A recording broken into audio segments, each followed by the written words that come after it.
नमस्कार दोस्तों, ओम नमः शिवाय। आज हम आपके लिए शिव महापुराण का तीसरा अध्याय लेकर आए हैं। अध्याय सुनने के बाद आप हमारे चैनल को सब्सक्राइब करें, बेल आइकन को प्रेस करें ताकि हमारी वीडियो की नोटिफिकेशन सबसे पहले आप तक पहुंचे। वीडियो को लाइक और शेयर जरूर करें। चक्षुला का पाप से भय एवं संसार से वैराग्य। शिव पुराण तीसरा अध्याय। सैनक जी ने कहा, हे सूत जी, आप महाज्ञानी हैं। आपकी बताई हुई इस कथा को सुनने से अत्यंत आनंदित हो गया। कृपया करके आप हमें ऐसी अन्य कथाएं भी सुनाएं। सूत जी ने कहा, हे सैनक, तुम शिव भक्तों में अत्यंत श्रेष्ठ हो, अतः मैं गोपनीय कथा वस्तु का भी ज्ञान देता हूँ। एक समय में समुन्दर के निकट के प्रदेश में एक वास्कल नाम का ग्राम्य था। वहाँ पर महापापी द्विज रहते थे, जिनको वैदिक धर्म का ज्ञान नहीं था। वहाँ पर रहने वाले सारे लोग अत्यंत दुष्ट थे। उनको कोई भी धर्म की वस्तुओं का विश्वास नहीं था।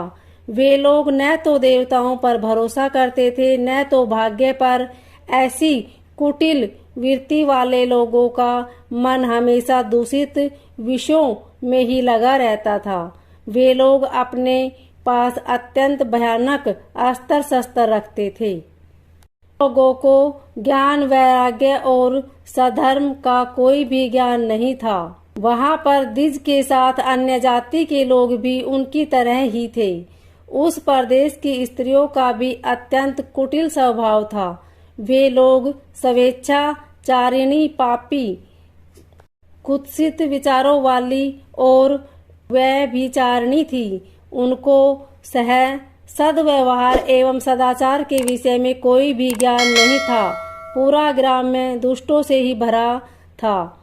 एक समय पर इस वास्कल नाम के गांव में बिंदुक नाम का ब्राह्मण निवास करता था। वह अधर्मी, दुरात्म, महापापी था। उसकी पत्नी का नाम चक्षुला था। वह अत्यंत सुंदरी थी। वह हमेशा उत्तम धर्म का पालन करती थी। फिर भी उसकी पत्नी को छोड़ वह ब्राह्मण वैगामी हो गया था। ऐसे ही उनके बहुत वर्ष निकल गए। उसकी स्त्री चक्षुला काम से पीड़ित थी, किंतु उसने अपना धर्म कभी नहीं छोड़ा। वह दीर्घकालीन समय तक धर्म का पालन करती रही, परंतु अंत में ऐसे दुष्ट पति के साथ रहकर वह भी उसके प्रभाव से दुष्ट बन गई। ऐसे ही उन दो पति पत्नी का अधिकतर समय दुराचार में ही निकल गया। इसके बाद एक दिन वह दूषित बुद्धि वाले ब्राह्मण की मृत्यु हुई और वह नरक में जा पहुंचा। उसने बहुत समय तक नरक में दुख भोगे। तदंतर उस दुष्ट ब्राह्मण विंध्य पर्वत पर भयंकर पिशाच हुआ और उसकी पत्नी चक्षुला उसके बाद बहुत समय तक अपने पुत्रों के साथ रही। एक दिन वह कोई अवसर पर अपने भाई बंधुओं के साथ गोकर्ण क्षेत्र गई और किसी तीर्थ पर जाकर वहाँ के जल में स्नान किया। वो वहाँ पर घूमने लगी। घूमते घूमते वह कोई देव मंदिर में आ पहुंची।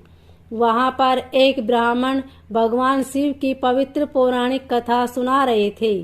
चक्षुला ने भी वह कथा सुनी। ब्राह्मण कथा सुनते समय कह रहे थे, जो स्त्रियां पर पुरुषों के साथ व्यभिचार करती है, वह जब मृत्यु को प्राप्त होती है तो यमलोक में दूत उनकी योनि में जले हुए लोहे का परिग डालते हैं। ऐसा सुनकर चक्षुला भयभीत हो गई और कांपने लगी। कथा समाप्त होने के बाद सब लोग वहां से चले गए। तब चक्षुला ने उस कथा सुनने वाले ब्राह्मण से पूछा, हे ब्राह्मण, मुझे धर्म का ज्ञान नहीं है, अतः मेरे से दुराचार हो गया। आज इस कथा को सुनने के बाद मुझे बहुत डर लग रहा है। मैं यह सुनकर भय से कांप रही हूँ। इस संसार में मुझे वैराग्य हो गया है। मेरे जैसी पापी को धिक्कार है। मैं कुत्सित विषयों में फंसकर अपने धर्म से भ्रष्ट हो चुकी हूँ। मैं निंदनीय हो चुकी हूँ।